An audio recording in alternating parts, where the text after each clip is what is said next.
All right, welcome to the fourth part in the mindfulness how-to section of this entire mindfulness training. I'm thrilled to be with you, Heather Ramsey, ReWired Worldwide and Wevo Global.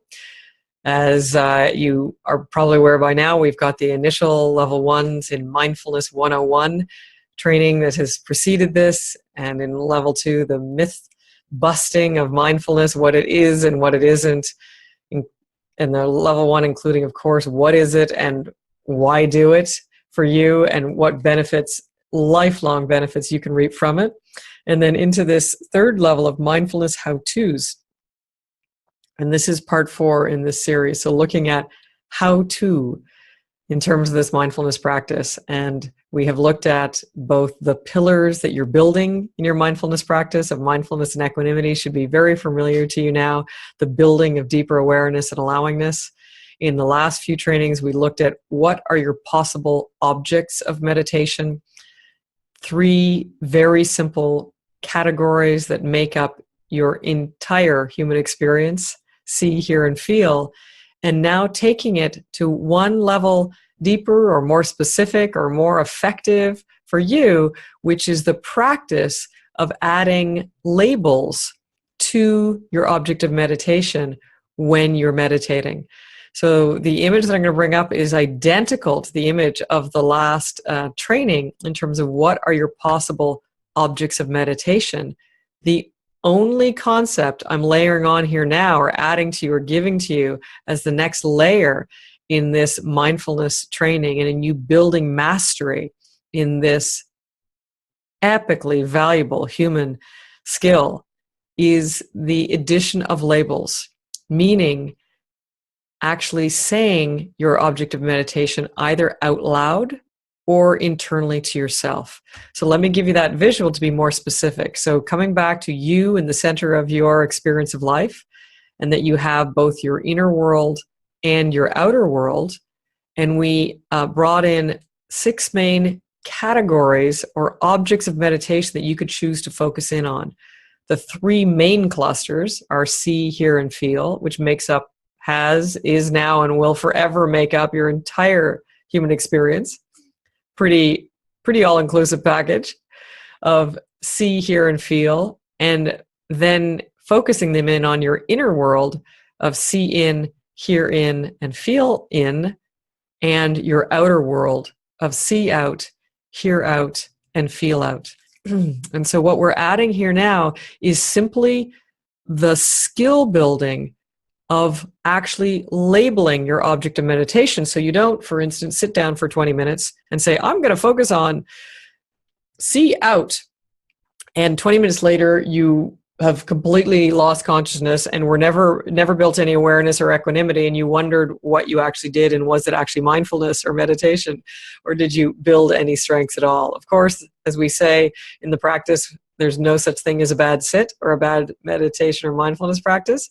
Having said that, labels will become your new best friend. They are infinitely valuable in you actually building your length of ability to concentrate or to focus and have clarity through mindfulness, and your ability then to soak things with equanimity or deep okayness or allowingness, and ultimately unconditional love. So welcome to the world of labels.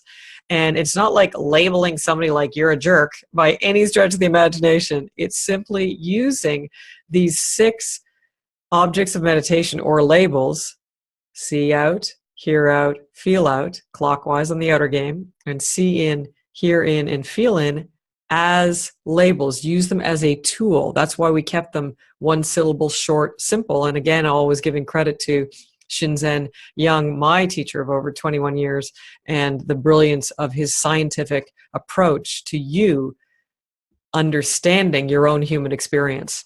And so labels. So how that sounds or looks like, again, you have 2 options. You're either saying them out loud, and in the beginning, and in fact, anytime when you're practicing, highly recommended to increase your concentration and clarity. It's like going to the gym and saying, okay, I'm going to do chin-ups or push-ups, and actually going 1, 2, 3, 4, 5, 6. It builds focus and concentration and momentum and energy and excitement and commitment. So absolutely, the one option being to label or state your label out loud, and the second option is to say it internally in your herein, so to speak. So here's what it can sound like. Let's say you're choosing to have your object of meditation as see out, the one of 6 categories where your eyes will be open. The other 5 you can close your eyes for. But with see out, you've got your eyes open. And great practice, by the way, to focus on see out, because in formal practice, because then as you're bopping around, it will build your in-life practice of being more aware of what you're seeing and taking in the colors and the beauty here on planet Earth. Like, what a gorgeous design. The colors, the range of what we can see and lay our eyes on is extraordinary. So yes, the first category, see out. All you would simply do in a fairly even rhythm is say the label.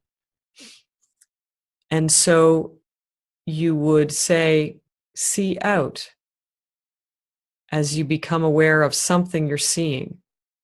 You might be seeing a painting on the wall, for example. So see out and soak that image with awareness and allowingness for a moment or two. The time is secondary. You can vary the time, but ideally you're doing it at a common, even frequency or rhythm. Let's say that's for a few seconds as you feel like you've soaked it with awareness and allowingness.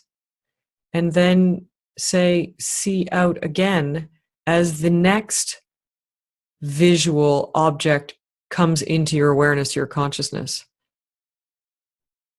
It could be an image outside.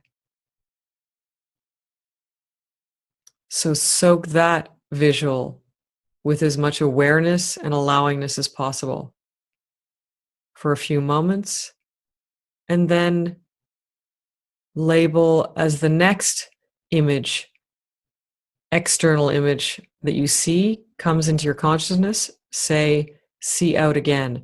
And that metronome-like quality of labeling your object of meditation builds your concentration, your focus, your clarity, your awareness,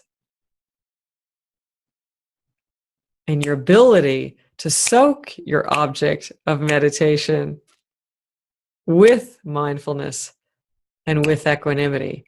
Hence, doubling, tripling, quadrupling your focus. Most humans are pretty scattered, pretty fragmented in their ability to focus. How much smarter would you be? How much richer would you be? How much happier would you be if you weren't flitting, bebopping, overwhelmed, distracted like a squirrel, etc., in the forest, and instead, like this mindful tiger, paws rested over one another, or whatever other image or critter or animal you'd like to take on, or a human for that matter, a mindful Buddha, resting with complete awareness, in this case of see out. This time I'm not going to cycle through all 6 of your options as I did last training. I'm simply introducing you to the invaluable addition of labels, of labeling what your object of meditation is. So again, you don't have one moment out of 20 minutes of being aware of your chosen object of meditation. You might have 20 moments or 200 moments or 2,000 moments of awareness. Wow. There is no doubt that that will translate into your practice in life and you being more aware of your clients, the groceries, what you're chefing, how you're dancing, whatever you're doing in the day, you're going to have more awareness of it. So enjoy the addition, the simple and singular addition that I've given you of using labels, whether you're going to practice now as this training ends, and or each day as you practice until you choose to meet again. Introduce the activity. And I would try both. Try labeling out loud.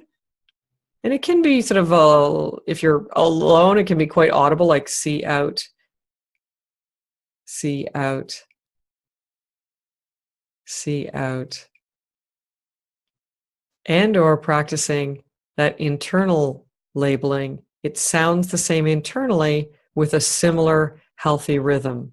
Enough time to soak whatever came into your consciousness, whatever image you saw, with awareness and allowingness, yet not so much time that you get distracted.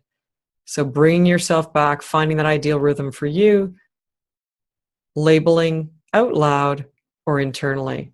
I'm excited for you. This is going to be a game changer in terms of taking your practice up a notch and in terms of building these skills. I mean, yeah, you could kind of half-baked try to build your mindfulness practice over 10 or 20 years, and you might get like a couple of percentage mileage, and better to do something than nothing. Or I can train you in a way that you get epic exponential mileage in the shortest amount of time with the best amount of benefits, remembering all of those benefits of decreasing the pain in your life, increasing the pleasure in your life, increasing your wisdom, and increasing your or improving your chosen behaviors in life. All of that cascading into more riches, more happiness, more success. So I'm excited for you applying mindfulness. Believe you me, among others, not that they're the only people, wealthy people, many of them have a great mindfulness practice, and it has brought them great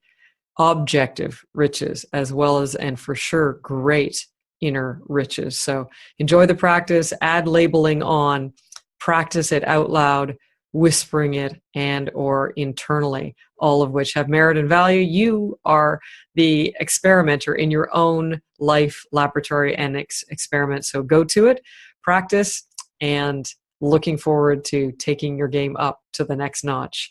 Heather Ramsey, ReWired Worldwide and WeVo Global. Cheers, and until soon.